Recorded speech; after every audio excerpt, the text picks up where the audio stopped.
नवंबर की ठंडी रात थी। पहाड़ों से उतरती धुंध ने खेरिया गांव को पूरी तरह ढक लिया था। चांद बादलों के पीछे छिप गया था और बस कुत्तों के भौंकने की आवाज हवा की सिसकियों में घुल रही थी। धुंध को चीरती हुई एक जीप धीरे धीरे आगे बढ़ रही थी। उसकी हेडलाइट्स सफेद पर्दे को काटती जा रही थीं। स्टीयरिंग पर थी अंजलि शर्मा, एक युवा डॉक्यूमेंट्री फिल्म मेकर। चेहरे पर आत्मविश्वास, लेकिन आंखों में हल्का सा डर। दूर पहाड़ी पर एक टूटी हुई इमारत का साया उभरा, विक्रांत महल। टूटी गुंबदें, बेलों से लिपटी दीवारें और हवा के साथ हिलती खिड़कियां। लोग कहते थे, अमावस्या की रात कोई लौट कर आता है। सुबह की हल्की रोशनी में पुराना लोहे का दरवाजा दिखा, आधा जंग लगा, आधा बेलों से घिरा। दरवाजे पर खड़ा था एक बूढ़ा चौकीदार, रामदीन, हाथ में लाल लट्टेन लिए। उसने धीमी आवाज में कहा, मैडम, इस महल में रात को रुकना ठीक नहीं। जो गया वो लौटा नहीं। अंजलि मुस्कुराई। मैं पत्रकार हूं रामदीन जी, भूतों से नहीं, झूठ से डरती हूं। रामदीन चुप हो गया, और उसकी आंखों में अजीब सी पहचान थी, जैसे वो पहले भी किसी अंजलि को जानता हो। अंदर कदम रखते ही धूल का बादल उठा। एक विशाल हॉल, टूटे झूमर, बिखरे फर्नीचर और दीवार पर एक पुराना चित्र। राजकुमारी मृणालिनी, सफेद साड़ी, भारी गहने और गहरी आंखें, जो जैसे देख रही हूं हर आने जाने वाले को। चित्र के नीचे लिखा था, वो वापस आएगी। शाम होते ही महल में सन्नाटा छा गया। जनरेटर चालू हुआ, कैमरे सेट हुए और रिकॉर्डिंग शुरू। अंजलि कैमरे की ओर देखती है। मैं अंजलि शर्मा हूं और आज हम यह जानने आए हैं कि क्या मृणालिनी की आत्मा आज भी इस महल में भटकती है। रात के 9:30 बजते ही बल्ब टिमटिमाने लगे। माइक में एक धीमी हंसी रिकॉर्ड हुई, एक औरत की। सबने इधर उधर देखा, कोई नहीं। आईने के पास से किसी ने पुकारा, अंजलि।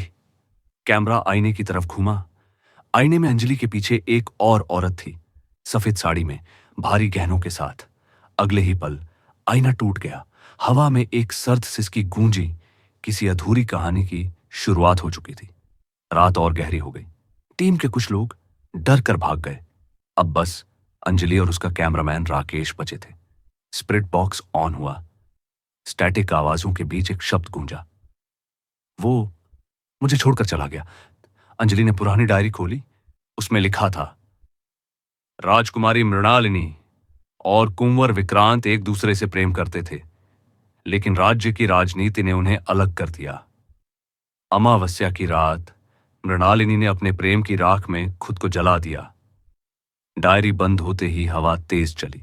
कोने में पड़ा पुराना म्यूजिक बॉक्स अपने आप बजने लगा। धीमे सुरों के बीच एक आवाज गूंजी, तुम मेरी कहानी लिखती हो, अब मेरी मौत भी लिखोगी क्या। कैमरा स्क्रीन पर लिखा आया, मृणालिनी शर्मा। अंजलि सहम गई। मेरा भी तो यही सरनेम है। रात के 1 बजे जनरेटर बंद हो गया। अब सिर्फ टॉर्च की रोशनी बची थी। महल के अंदर एक दरवाजा था, बंद, लेकिन भीतर से हल्की रोशनी झलक रही थी, जैसे कोई और दुनिया हो अंदर। दरवाजा खुला। सामने एक बड़ा आईना, सुनहरी फ्रेम में, पर आईने में महल नहीं, एक और कमरा दिख रहा था। उजाला, फूलों की महक और सफेद साड़ी में खड़ी एक औरत। उसने कहा, तुम मेरी जैसी लगती हो। अंजलि कांप गई। तुम कौन हो? औरत मुस्कुराई। मैं वही हूं जिसे तुम ढूंढ रही हो, मृणालिनी। आईने से धुआं उठा। एक ठंडा हाथ बाहर आया। उसने अंजलि का हाथ थाम लिया। उस पल अंजलि की आंखों में डर नहीं था, बस एहसास था कि सच मिल गया है। पर अब वापसी का रास्ता बंद हो चुका था। सुबह महल में सन्नाटा था। कैमरा जमीन पर पड़ा था, लेंस में धूल जमी हुई। रामदीन अंदर आया। राकेश बेहोश पड़ा था, लेकिन जिंदा। पुलिस आई, पर अंजलि कहीं नहीं मिली। कैमरे की आखिरी रिकॉर्डिंग में उसकी आवाज थी, मैं मृणालिनी के साथ हूं, सच के साथ हूं। फिर बस स्टैटिक आवाज और एक धीमी फुसफुसाहट। वो मेरी कहानी पूरी कर गई। स्क्रीन पर अंजलि का रिफ्लेक्शन था, मृणालिनी के रूप में। 3 महीने बाद एक राष्ट्रीय टीवी चैनल ने डॉक्यूमेंट्री चलाई। अंधेरों में गूंजता नाम, द लॉस्ट जर्नलिस्ट लोग कहते हैं। जब वो वीडियो रात के 12 बजे चलाते हैं तो स्क्रीन के कोने में किसी औरत का चेहरा उभर आता है, कभी अंजलि, कभी मृणालिनी। रामदीन आज भी कहता है, हर अमावस्या को महल के भीतर से एक चमक उठती है और एक आवाज आती है, मेरी कहानी अब अधूरी नहीं। 1 साल बाद राकेश फिर लौटा। विक्रांत महल, सब कुछ सूना, बेलों से लिपटा और बर्फ सा ठंडा। वही पुराना पोर्ट्रेट दीवार पर टंगा था, लेकिन अब नीचे लिखा था, Mrinalini Sharma, documentary film maker, Amar 2024।